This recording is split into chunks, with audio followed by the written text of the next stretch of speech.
NATO defense ministers meet today and tomorrow at a pivotal moment for our security. Over the last weeks, we have seen the most serious escalation of the war since the invasion in February.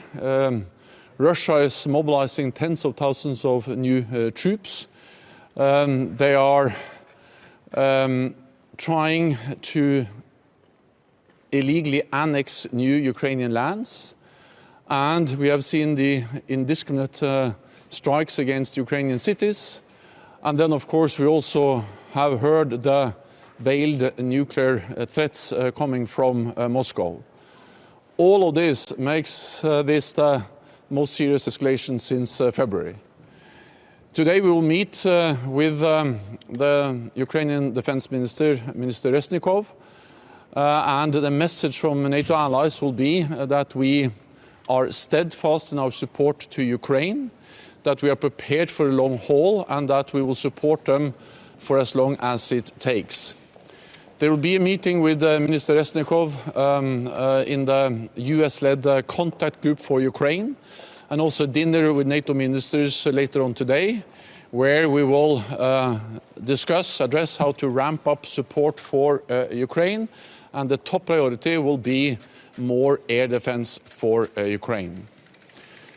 We'll also address our deterrence and defense, and also then address how to replenish our stocks, because allies have provided support to Ukraine by reducing NATO stocks of ammunition or weapons. This has been the right thing to do, but of course we need to address how to refill those stocks. And therefore I expect that the ministers will agree to review our guidelines for stocks and also to engage more with industry. NATO is a unique platform. We have the NATO defense planning process, we have the capability targets, we have the work on standardization, on interoperability. All of this are unique NATO tools that enable us to engage with industry and provide the industry with the long-term demand they need to invest more in production capacity, so we can produce more weapons, more ammunition, more of those capabilities we need, both to ensure our own deterrence and defense, but also to continue to provide support to Ukraine. Resilience will be also an issue that will be addressed. The resilience of critical infrastructure, the importance of that has been demonstrated by the sabotage against the pipelines in the Baltic seas. And then we will also have a meeting of the NATO defense ministers, or a session where we will address our missions and operations from Iraq to Kosovo. And there will be a meeting of NATO's nuclear planning group. This is a routine, long planned meeting where we will address how to continue to ensure that NATO's deterrent remain safe, secure and effective. And with that, I'm ready to take questions. Secretary General, what will be NATO's response in case of a Russian nuclear strike anywhere? NATO is a defensive alliance. NATO is there to prevent conflict, to prevent a war.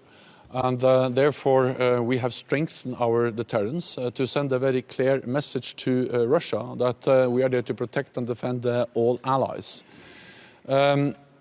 We have seen, of course, the speculations about the use of a low-yield nuclear weapon in Ukraine. And we have conveyed clearly to Russia that this will have severe consequences for Russia. Russia knows that the nuclear war cannot be won, must never be fought. And we are, of course, also closely monitoring the Russian nuclear posture.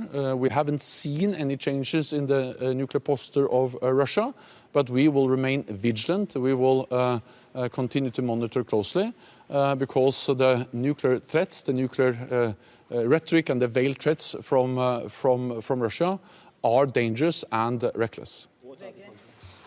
Good morning, Secretary General. There are still a small number of countries that have not reached the 2% target from 8 years back and haven't presented a plan to reach the target. What's your message to them? And does this difference in spending on military material affect the solidarity within the alliance? So I welcome that all NATO allies since 2014 have increased defense spending, and this is necessary in a more dangerous world to invest more in our security. And that's exactly what NATO allies do. Since 2014, NATO allies have added more than $350 billion extra for defense across Europe and Canada. We welcome that. Then I welcome also that more and more allies meet the 2% guideline, and of course I will continue to work for and urge those allies who are not meeting the guidelines or don't have plans in place to meet them to do so. Secretary General, how do you consider the role of... Okay, sorry. So what changed now so that member states are ready to provide air defense, and what does that mean for the follow-up of this member state? I welcome that NATO allies are providing air defense systems. That is extremely important, and I welcome the recent announcement by Germany and also the delivery of German air defense systems to Ukraine. And I think we all have seen why this is so important. The horrific, the indiscriminate attacks against Ukrainian cities, civilian killed, civilian critical infrastructure destroyed, and not least the attacks on the energy system, the energy infrastructure, is serious as we approach winter. So all of this demonstrates the urgent need for more air defense for Ukraine. Allies have provided air defense, but we need even more. We need different types of air defense, short range, long range air defense systems to take ballistic missiles, cruise missiles, drones, different systems for different tasks. And then, of course, Ukraine is a big country, many cities, so we need to scale up to be able to help Ukraine defend even more cities and more territory against horrific Russian attacks against their civilian populations.